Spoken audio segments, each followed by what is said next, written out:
Hoy vamos a meternos de lleno en una de esas preguntas que te dejan pensando. ¿Cómo es posible que imperios gigantescos, los grandes imperios americanos, se vinieran abajo tan rápido? Vamos a ver las causas de fondo, las que explican cómo civilizaciones que parecían invencibles se derrumbaron casi de la noche a la mañana al toparse con los europeos. Es que el punto de partida es un auténtico rompecabezas. A ver, ¿cómo puede ser que imperios como el azteca o el inca, con millones de habitantes, con ejércitos enormes, cayeran ante grupitos de a veces menos de 200 o 300 invasores?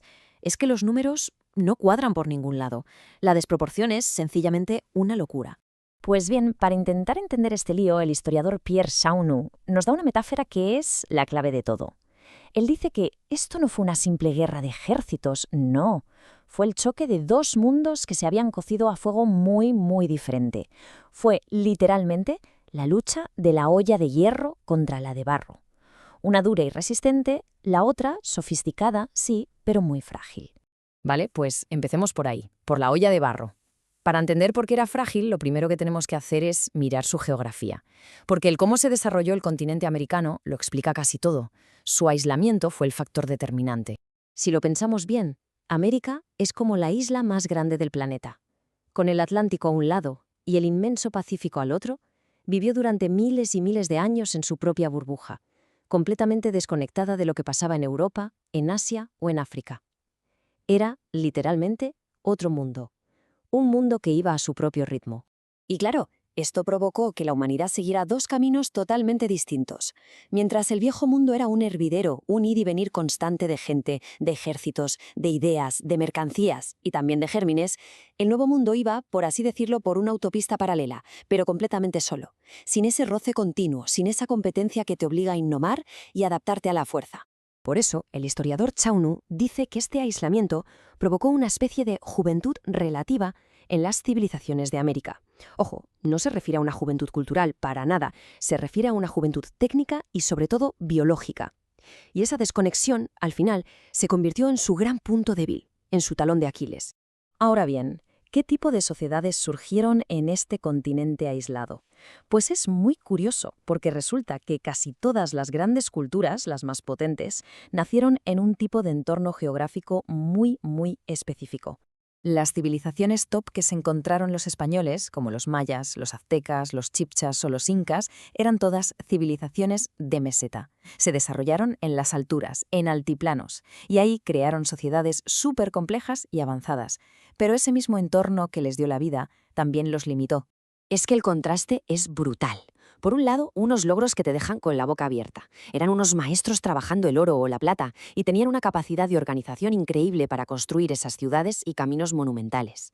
Pero por otro, unas carencias que resultaron fatales. No conocían el hierro, la base de las espadas y armaduras europeas, no tenían animales grandes como bueyes o caballos, ni para el campo ni para la guerra. Y, muy importante, solían tener muchísimas divisiones y odios internos que los hacían muy débiles. Bueno, pues dejemos la olla de barro y crucemos el charco. Vamos a ver cómo se estaba forjando la olla de hierro. Porque mientras América vivía en su mundo, al otro lado del Atlántico, Europa era un volcán a punto de estallar. Había un montón de fuerzas empujando a la vez para que saliera a comerse el mundo.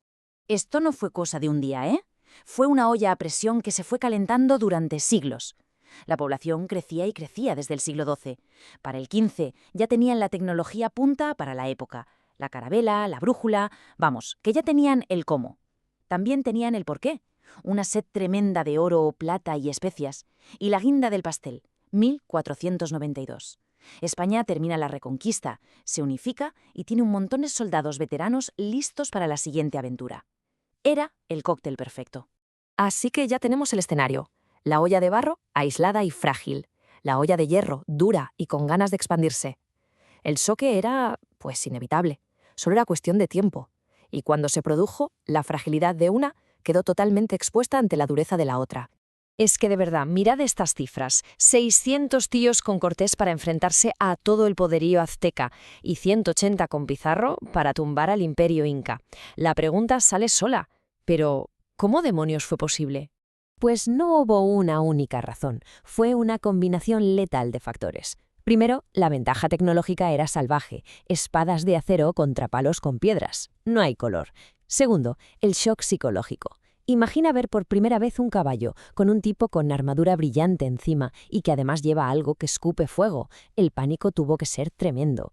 Y tercero, y quizá lo más decisivo, fue la astucia política. Supieron ver las grietas, los odios entre los propios pueblos indígenas y los usaron a su favor.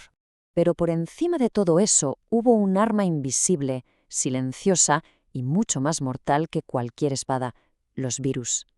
La viruela, el sarampión, enfermedades que en Europa eran comunes, aquí fueron una bomba biológica. Los indígenas no tenían ninguna defensa, ninguna inmunidad. El resultado fue una catástrofe demográfica, una mortandad espantosa que diezmó a la población. Esa fue la verdadera causa del colapso. Y sobre las ruinas de ese mundo se construyó un orden completamente nuevo, porque el choque no fue solo militar y biológico, dio paso a un sistema económico que iba a definir al continente durante los siguientes siglos. El concepto clave para entenderlo es el de economía destructiva. ¿Y qué quiere decir esto? Pues que el objetivo principal no era crear una nueva sociedad, sino exprimir. Exprimir la tierra y a su gente para sacar la mayor cantidad de riqueza, sobre todo oro y plata, en el menor tiempo posible. Un sistema de extracción pura y dura. Y seamos sinceros, más allá de la fe, la gloria o la aventura, la gasolina que movió toda esta empresa titánica fue el dinero, la búsqueda del lucro. La leyenda de las montañas de oro fue el imán que atrajo a miles de personas a jugárselo todo en un continente desconocido. Y este sistema no fue algo pasajero, ni mucho menos. Duró unos 350 años, 3 siglos y medio. Tiempo más que suficiente para que las consecuencias de esa colisión inicial echaran raíces profundas, creando las estructuras sociales, políticas y económicas sobre las que se asienta gran parte de la América Latina de hoy. Al final, si volvemos a la metáfora, la olla de hierro no solo rompió la de barro. Sus trozos se mezclaron, se fundieron y crearon algo completamente nuevo, mestizo. Y esto nos lleva a una última pregunta para reflexionar. ¿Qué ecos de esa colisión tan brutal siguen resonando hoy en día en las sociedades, en la economía y en la cultura de América Latina? Porque, como siempre decimos, la historia nunca deja de hablarnos del presente. Gracias por acompañarnos.